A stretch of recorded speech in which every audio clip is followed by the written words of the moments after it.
এইসব জিনিসগুলো তো জীবনে দেখেনি মাদ্রাসা। আর চেষ্টা করে মানে তো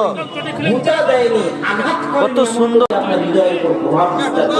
যে ক্ষমতা আল্লাহ শয়তানকে দিয়েছেন আপনার হৃদয়ে প্রভাব বিস্তার করবে, আপনাকে খারাপ পথে নিয়ে যাবে, আপনার অন্তরে খারাপ কথা দিবে, আপনি একটা শত্রুকে চিনতে পারেননি, এই জন্য আপনি ভুল পথে আছেন। শয়তান হচ্ছে আপনার সবচেয়ে বড় শত্রু।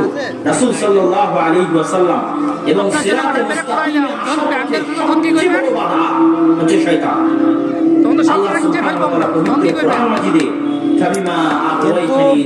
খেলবে তো এখানে, ওর জন্য বলছি যে যার পায়ে ঢুকবে ভাই, আমি আদম সন্তানকে ডানে থেকে, তার বামে থেকে, তার সামনে থেকে, তার পিছনে থেকে আদম সন্তানকে করতে হয় না শোনা হবে। সিরাতে মুস্তাকিম এত সহজ নয় যে সিরাতে মুস্তাকিমের কথা আল্লাহ 5 ওয়াক্ত সালাতে বলতে বলেছেন।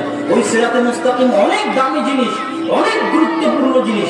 ওই সিরাতে মুস্তাকিমে একমাত্র তারাই আসতে পারে আল্লাযীনা আন'আমতা আলাইহিম, যাদের উপর আল্লাহ দয়া আছে।